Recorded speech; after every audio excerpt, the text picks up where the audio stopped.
warahmatullahi wabarakatuh. Salam SMK, SMK bisa, SMK hebat, SMK berkarakter.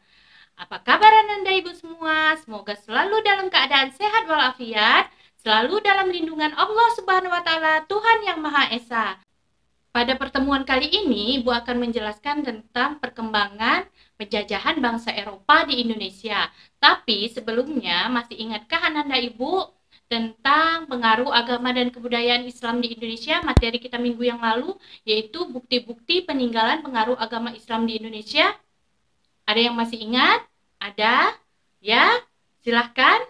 Ya, benar sekali. Salah satu buktinya adalah di bidang aksara, yaitu tulisan Arab Melayu.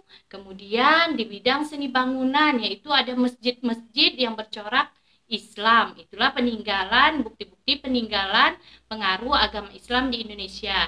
Nah, sebelum kita memulai pembelajaran kita hari ini, marilah kita sama-sama berdoa menurut agama dan kepercayaan masing-masing. Berdoa mulai. Berdoa selesai. Nah, hari ini kita akan membahas tentang perkembangan penjajahan bangsa Eropa di Indonesia. Bangsa apa saja sih yang menjajah bangsa Indonesia, bangsa Eropa apa saja sih? Kemudian ada salah satu organisasi yang muncul ketika penjajahan bangsa Eropa di Indonesia. Organisasi itu sangat terkenal, yaitu organisasi VOC atau Verenigde Oostindische Company. Ada yang bisa menyebutkan? Ada? Verenigde Oostindische Company. Makanya orang Belanda disebut dengan company. Nah, itulah materi kita yang akan kita bahas hari ini. Untuk lebih jelasnya, Anda Ibu bisa memperhatikan materi yang akan Ibu jelaskan nanti. Tapi sebelumnya, adapun tujuan pembelajaran kita hari ini adalah Anda Ibu tahu apa saja bangsa-bangsa Eropa yang menjajah bangsa Indonesia. Kemudian Anda Ibu tahu faktor-faktor yang menyebabkan bangsa Eropa menjajah bangsa Indonesia. Nah, untuk lebih jelasnya, Anda Ibu bisa memperhatikan penjelasan materi Ibu berikut ini. Kali ini Ibu akan menjelaskan tentang perkembangan penjajahan bangsa Eropa di Indonesia. Yang mana Ibu akan menjelaskan tentang kolonialisme, imperialisme, kemudian faktor utama dan faktor pendukung terjadinya penjajahan bangsa Eropa. Lalu bangsa-bangsa Eropa apa saja yang menjajah bangsa Indonesia? Nah, kita mulai dari faktor utama terjadinya penjajahan bangsa Eropa. Nah, kita mulaikan dengan pengertian kolonialisme dan imperialisme.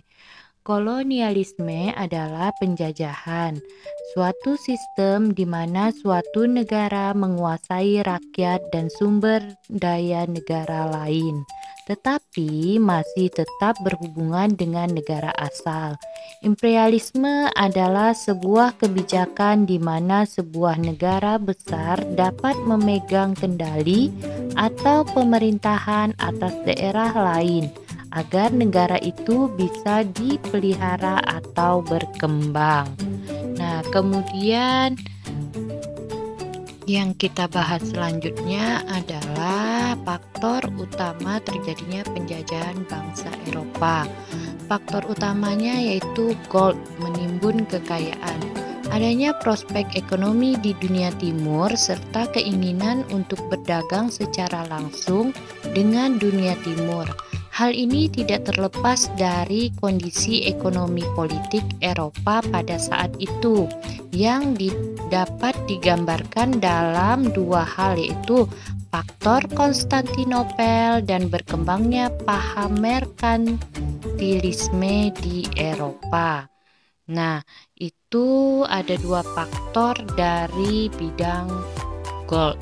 Kemudian ada gospel, menyebarkan agama Nasrani. Portugis dan Spanyol adalah negara yang dilandasi agama Katolik, sehingga muncul keinginan mereka untuk menyebarkan agama Nasrani ke seluruh dunia.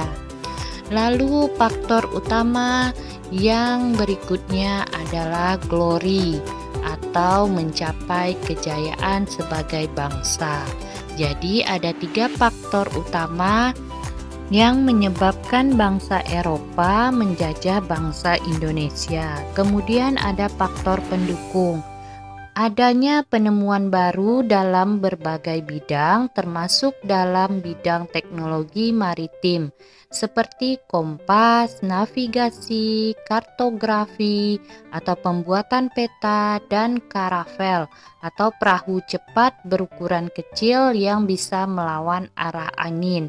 Nah, itulah faktor pendukung penjajahan bangsa Eropa di Indonesia. Kemudian ada bangsa-bangsa Eropa yang menjajah bangsa Indonesia. Bangsa Eropa yang menjajah bangsa Indonesia yang pertama ada bangsa Portugis. Portugis masuk ke Nusantara atau Indonesia di bawah pimpinan pelaut terkenalnya yaitu Alfonso de Albuquerque. Sasaran pertama ekspedisi militernya adalah Malaka. Portugis melakukan ekspedisi ke daerah utama penghasil rempah-rempah yaitu Maluku pada tahun 1512.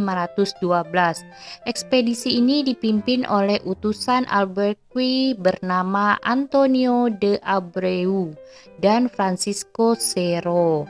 Nah, itu Portugis. Kemudian ada Spanyol. Bangsa Spanyol berada di Indonesia dari tahun 1521 sampai 1529. Terlebih dahulu masuk ke Filipina melalui Ferdinand Magellan. Spanyol berhasil mencapai Kepulauan Maluku pada tahun 1521 di bawah pimpinan Sebastian Elcano. Jadi ke Filipina, Spanyol dipimpin oleh Ferdinand Magellan. Nah, kemudian ada bangsa Belanda. Pada tanggal 2 April 1595, berangkatlah ekspedisi pertama Belanda di bawah pimpinan Cornelius de Houtman. Rombongan tiba di Banten pada bulan Juni 1596. Ekspedisi kedua terjadi dalam kurun waktu 1598 sampai 1600 di bawah pimpinan Jesse van Neck. Nah, kalau Belanda ada 2 kali ekspedisi. Yang pertama dipimpin oleh Cornelis de Houtman dan yang kedua Jesse van Neck. Kemudian yang akan kita bahas adalah VOC atau Verenigde Oostindische Compagnie. Pada tahun 1602, pemerintah Belanda membentuk serikat dagang untuk India dan wilayah timur yang disebut dengan VOC atau Verenigde Oostindische Compagnie atau lazim dikenal dengan sebutan company. Nah, VOC ini mempunyai hak-hak oktroi atau hak-hak istimewa dan juga VOC ini mempunyai tujuan utamanya dibentuknya VOC ini. Yang pertama ada menghindari terjadinya persaingan yang tidak sehat di antara kongsi-kongsi dagang Belanda. Yang kedua, memperkuat posisi Belanda dalam menghadapi persaingan dengan bangsa-bangsa Eropa lainnya. Yang ketiga, memonopoli perdagangan rempah-rempah di Indonesia. Yang keempat, membantu pemerintah Belanda yang sedang berjuang melawan pendudukan Spanyol. Nah, itu tujuan dibentuknya VOC. Kemudian ada hak-hak istimewa atau hak oktroi VOC. Yang pertama menjadi wakil sah pemerintah Belanda di Asia. Yang kedua melakukan monopoli perdagangan. Ketiga mencetak dan mengedarkan uang sendiri. Keempat mengadakan perjanjian serta memaklumkan perang dengan negara lain. Kelima, melakukan pemungutan pajak. Keenam, memiliki angkatan angkatan perang sendiri. Ketujuh, menjalankan kekuasaan kehakiman. Kedelapan, menyelenggarakan pemerintahan sendiri. Nah, itu materi yang telah Ibu jelaskan. Silahkan kerjakan tugas berikut ini. Yang tugasnya yaitu jelaskan pengertian kolonialisme dan imperialisme Barat.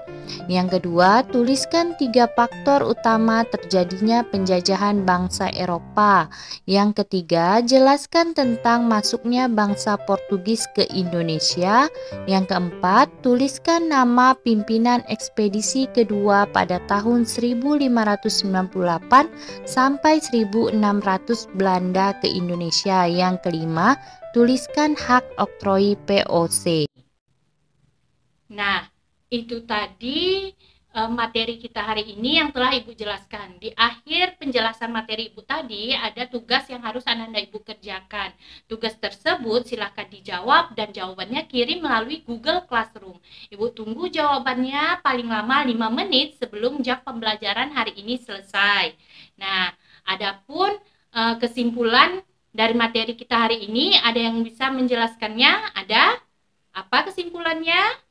Ya, benar. Ada faktor utama masuknya penjajahan bangsa Eropa di Indonesia. Faktornya yaitu ada gold, glory, dan gospel.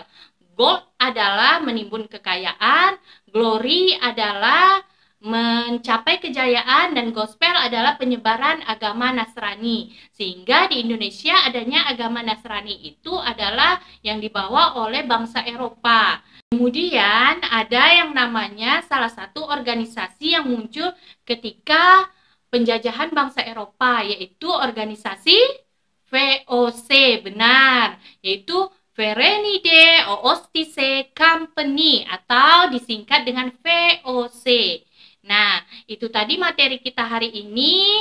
Semoga bermanfaat. Lebih dan kurang Ibu mohon maaf. Minggu depan kita akan membahas materi masa kekuasaan Belanda yang kedua. Jadi Belanda ini menjajah kita 2 kali. Yang pertama, dia sudah kembali ke negaranya karena merasa kalah. Kemudian dia kembali lagi untuk menjajah kita. Nah, jadi 2 dekade kita dijajah oleh Belanda. Nah, jadi minggu depan kita akan membahas tentang penjajahan Belanda yang kedua. Nah, lebih dan kurang Ibu mohon maaf. Semoga materi hari ini bermanfaat. Ibu akhiri dengan wabillahi taufik wal hidayah. Wassalamualaikum warahmatullahi wabarakatuh. Salam SMK.